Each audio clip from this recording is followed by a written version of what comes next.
This is problem 6-35. It's on page 317. The truss shown consists of 6 members and is supported by a short link at A, 2 short links at B, and a ball and socket at D. Determine the force in each of the members for the given loading. Let me sketch the truss, and you will definitely want to look at your textbook for this figure because it's a 3-dimensional figure, so it's not going to look quite right on the board. Anyway, there's a couple of, well, let me draw an axis, that might help. So this axis was the z-axis, I believe. Let's see. Yeah, that's the z-axis. The vertical axis is y, and then the origin is right here, O, and then the x-axis comes out like this. X and y, z, yeah, that makes sense. But this is not all there is. This part of the truss, which has points labeled A, B, and D, are in the YZ plane. They lie in the YZ plane. The other portion of the truss, here C, B, D, and C all lie in the XZ plane. Now that's not all there is to it. There's also a member, I can draw it fairly well, that connects A to C to support it all. You see there is a 400 pound load. I think we're in English units. Let's double check that. Yeah, we're in English units. 400 pound load, and the support occurs back at B, D, and A. In fact, there's a ball socket at D, which means that there can be 3 different forces, 3 different reaction forces at D. There could be a force at D in the Y direction, a force at D in the Z direction, and a force at D in the X direction. Now at B, things are a little bit different. At B, there's sort of a post coming up in the X direction and another in the Y direction, which means the only force you wouldn't have here is a Z force. So there could be a BY and a BX force. At A, the only force possible is a force in the X direction. I just drew it in the negative X direction, just because from intuition you can see, thinking about pivoting around BD, you can see that this 400 pound load is going to require pulling back by A. So I went ahead and drew that. In fact, I went ahead and also drew BX in the opposite direction, probably just to clean up my diagram. So that's the direction that I assumed, and I went ahead and reversed direction for DX as well, since I was drawing all my X forces in the negative X direction. The Y forces and Z force I drew in the positive direction. So the next thing I decided to do was to get some of these reactions so I know what they are, because our goal is to find the force in all the members of this truss. So I decided to sum moments about line BD parallel to the Z direction, because BD actually is on the Z axis. So a positive moment will be in the positive Z direction using your thumb of your right hand to indicate the rotation direction. So it's obvious that AX causes a positive rotation. So AX multiplied by its moment arm, which will be a Y moment arm. Remember the rule. For calculating moments about an axis parallel to the Z axis, you'll need X forces and Y moments, or Y forces and X lengths. I think I said moments, pardon me. X forces and Y lengths, or Y forces and X lengths. Okay? So we've got an X force, that means we need a Y length, so that's the length from O to A. If you look at the figure, you'll see that that dimension is 10 feet. Now, the load, the external load at C causes a negative moment about D. It's trying to rotate it this way, and then we need the length from O to C. I will need all these triangles later, so let me just go ahead and sketch them over here so we can reference them. I'm going to draw the triangle ACO, or OAC, whatever you want to call it. And it was a 10-foot height. There's a 24-foot length between O and C if you look at the book. So if you take square root of the sum of the squares of 10 and 24, you'll find that A to C is 26 feet long. And then if you look at the triangle, let's fit it in here. A, B, whoops, to OD, that triangle, what you'll find is that the bottom is 14 foot long, but this is a, what's it called, where you have two equal sides, equilateral triangles. So you've got an equilateral, and I just put a line of symmetry in there to remember that it's symmetrical. The B and D are symmetrical about the line OA. So that's not C, that's O. The height of this triangle is, of course, the same. It's 10 foot. So that means that a side length is, let's see, fit it in here, is root 149. The 7 squared plus 10 squared square root is root of 149. The last triangle I wanted to see was the one from the top down, BODC.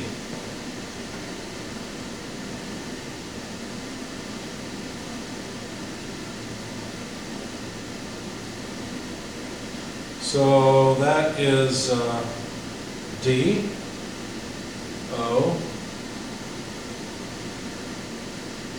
B, over here is C,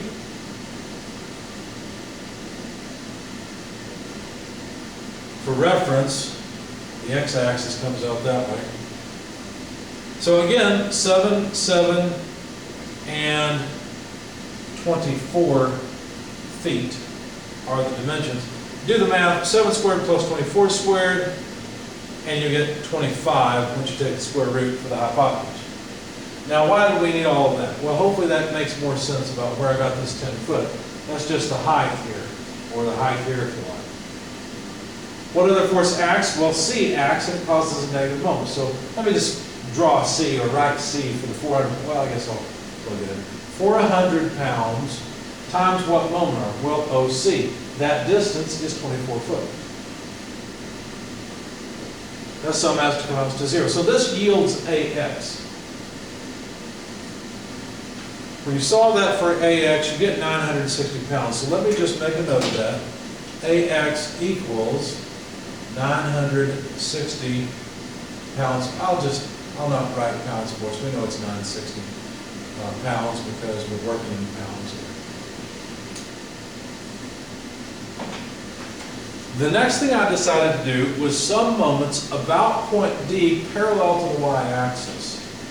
So some moments about point D parallel to the y-axis, or in the y-axis direction. So I'm summing moments about D, so none of these D forces appear in my equation. If I sum moments, well then AX is going to appear, but this external load will not appear because it's in the negative y direction. So what would happen? Well, AX is pulling back that way or that way. So wouldn't my moment arm be 7, but isn't AX causing a negative moment about D? If you look down the axis, you'd notice, looking through D, you would notice that AX is causing rotation this way, which is opposite of positive Y. So that would be negative AX times 7 feet. And then BX is the only other force causing a moment. It's also a negative moment in the way that I've drawn it, and its moment arm is 14 feet. But that's it. So what that means is that BX will be in the opposite direction to AX, and it'll be, well, 7/14 or half of AX. So BX comes out to negative 480 pounds. So what that really means is I drew the wrong direction. Now, I don't remember in my solution if I changed the direction or just plugged it in negative, but at the board I'm going to go ahead and change the direction. Make a note that BX is 480 pounds. Now, it's pretty easy to see from summing forces in the horizontal direction. Since 480 is half of 960, summing forces in the x direction, you realize I've drawn dx wrong also. I should have left it coming out in the positive x direction, it will also be 480 pounds. Because it's only dx, bx, and ax that act in the x direction. They have to sum to 0. 480 and 480 is positive 960, minus ax is 960, comes out to 0 force in the horizontal direction. Notice we're just working on the setup for this problem. We haven't actually solved for any force in any member yet. We're just knocking out all the reactions. The next thing I decided to do was to sum forces in the z direction. You might notice dz is the only force in the z direction. Therefore dz is 0. It's not there. Let's just take it away because it's not there. It does not exist. How about the y component forces, by and dy? We can make an argument and say because of symmetry, by is equal to dy. And therefore, by and dy must be half of 400. They must be 200. Now the way I did this to prove it is I said, well, let some moments about point D parallel to the x-axis. So that's a sum of moments like this. Okay? So about this, that way dx and dy pass through it. Well, what do we have? Well, we've got the moment of by. Let's put that in there. That's going to cause a negative moment, so minus by times its moment arm. That better be a z moment arm. So the distance between B and B, which we know is 14 foot. And then we have the moment about an axis parallel to the x-axis due to the external 400-pound load. But that 400-pound load only has, let's see, first of all, it causes a positive moment, so plus 400 times its moment arm. It only has a 7-foot moment arm in the z direction. We're summing moments about x. We have a force in the y direction, therefore we need a moment arm in the z direction. And that z direction distance to get from D to C, the z direction distance there is just 7 foot.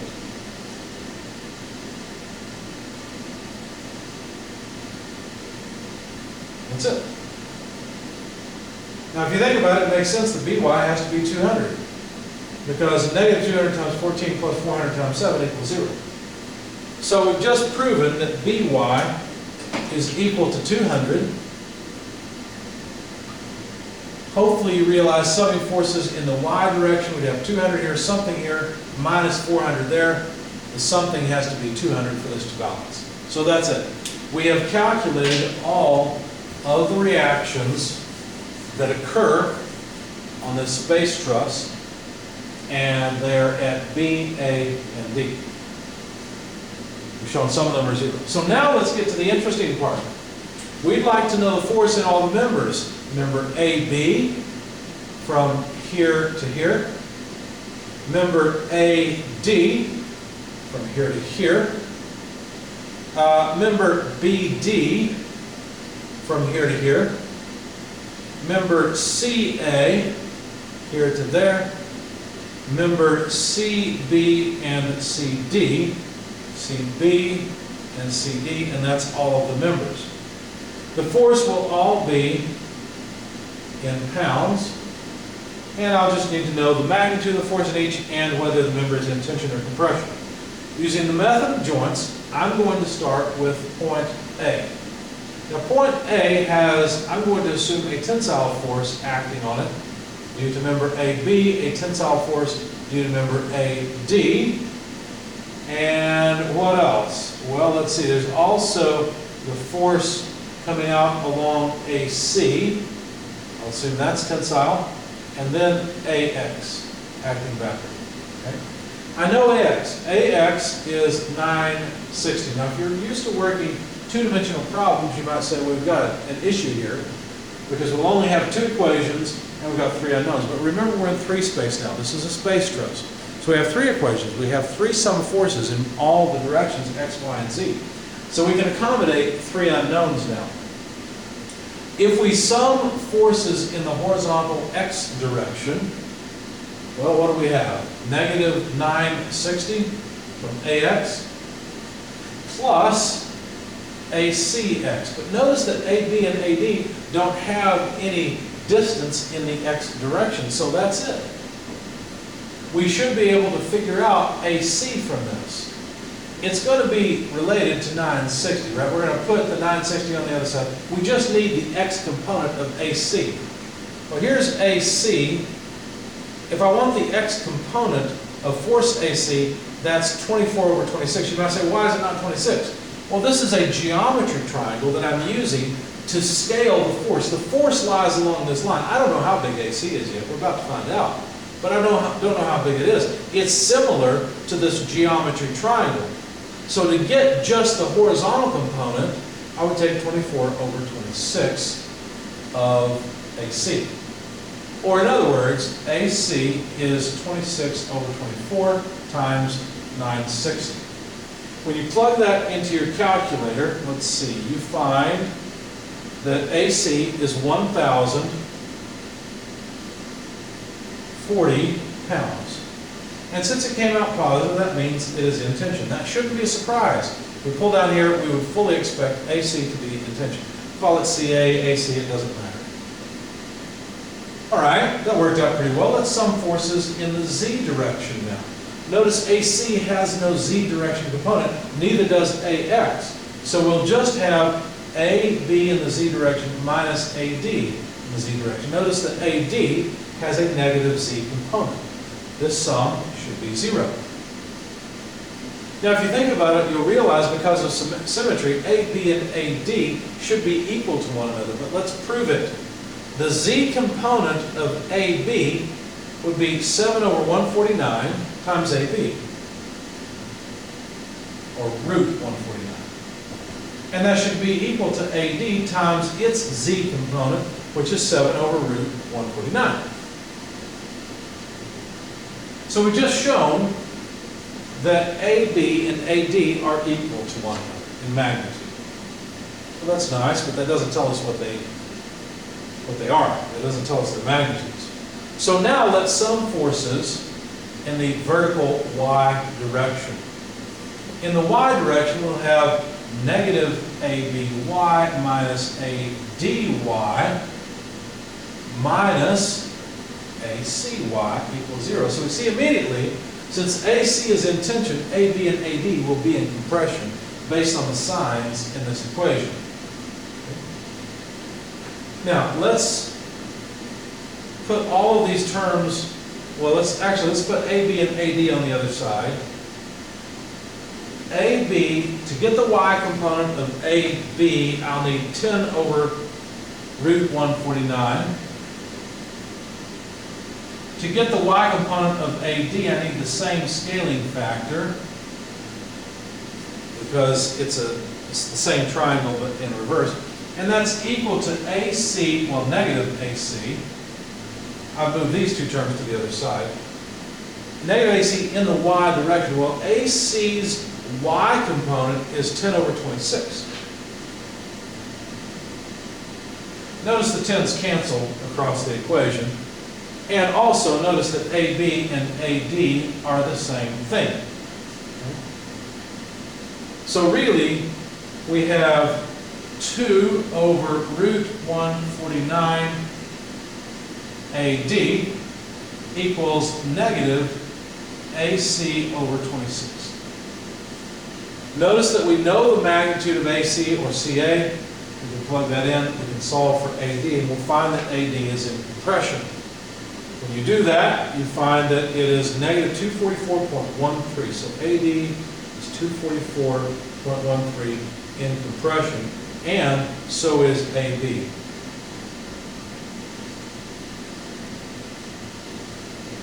So we've solved for, let's see, AB, AD, AC. We know all of those members force. We still need BD here, and we need DC and CB, or CB, But we've used up all the equations we can on point A. Sum forces of X Y, and Z. So we're done with point A. Can't get any more information out of point A. I decided to move on to point C. Point C has a force acting downward of 400 pounds. I like to put the external force on the point first so I don't forget it. I can get carried away with the forces in the members and forget the external loads. If you do that, you'll make a mistake. So there's force from BC, there's force from DC, and there's force from AC. My drawing's not very good, the angles are off, but you see what I'm trying to say. There's force in all three of these members. I'm assuming they're all tensile, and if I already know that one of them is compressive, I'll just put in a negative number, but of course that's unnecessary. AC is tensile, and hopefully you realize that BC and CD are symmetrical, so they will contain the same force in this particular problem. If the loading were different, if there was a side force, that would not be the case. The loading in BC and DC would be different. All right, so I decided to start off by summing forces in the horizontal X direction out here. Why? Well, then my external load won't appear in it. But all of these do have X components. Notice they're going to generally be in the negative X direction. And as usual, I do not bother trying to figure out the geometry at this point. I just put the X component so I remember what I'm looking for. Okay, so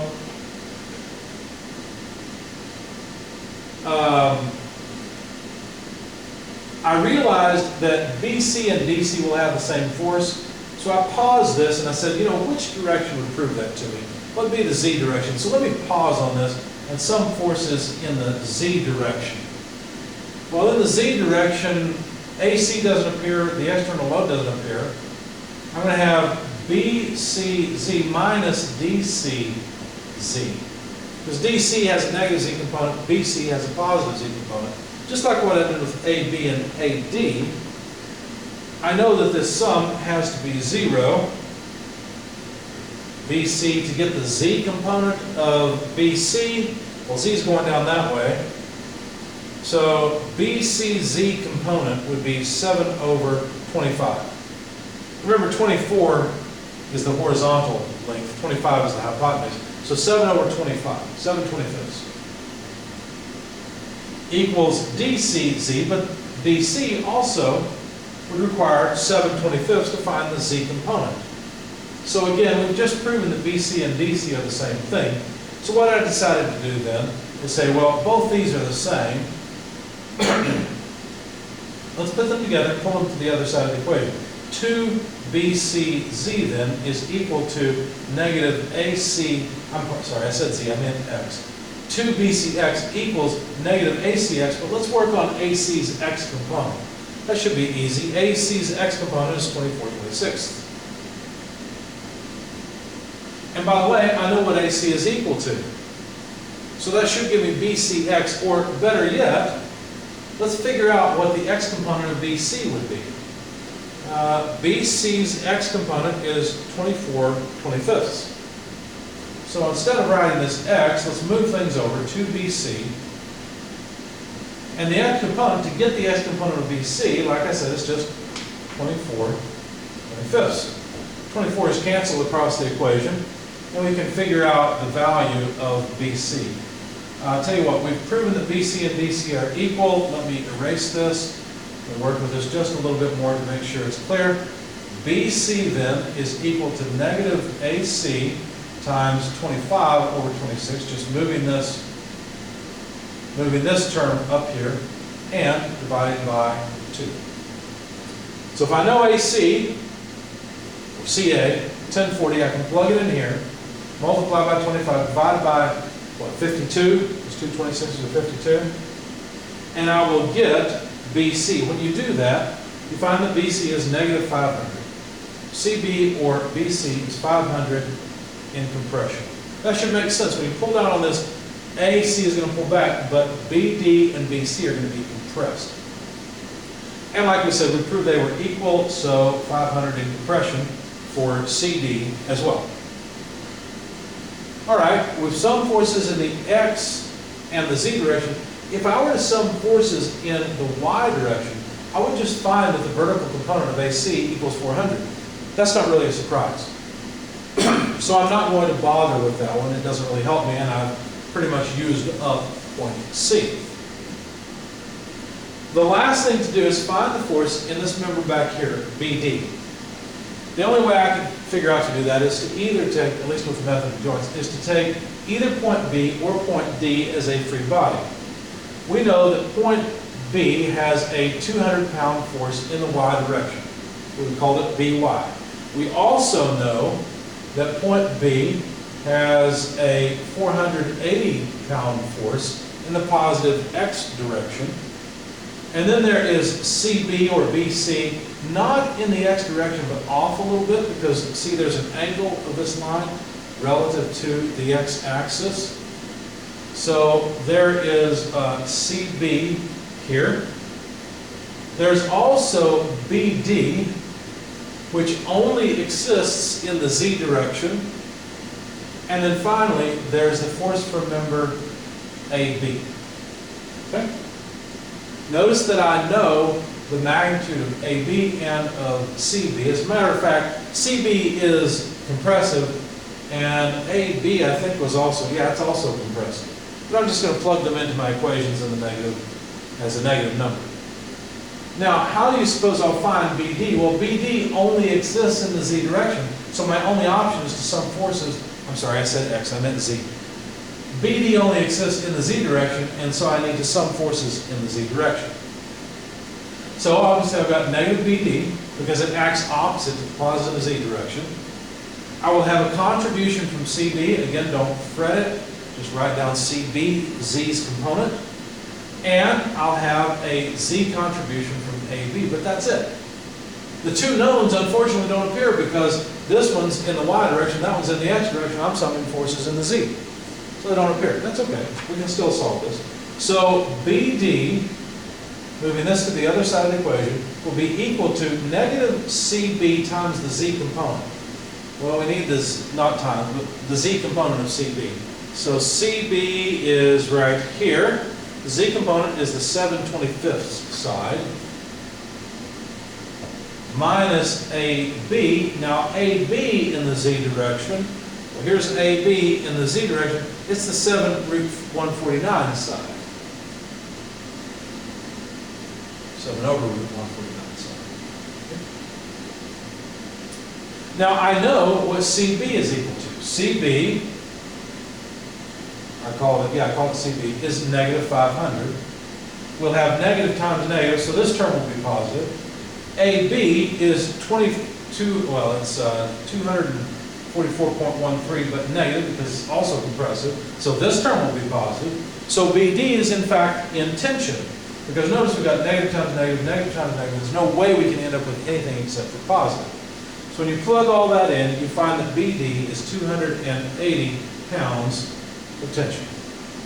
And that's it. Now, there's a nice built-in check I'll leave to you.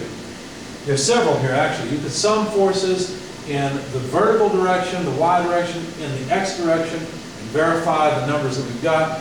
You can also go over to D and draw a free body diagram of point D, sum forces in the x, y, and z direction, and verify that all these numbers work. But I will leave that to you as an exercise.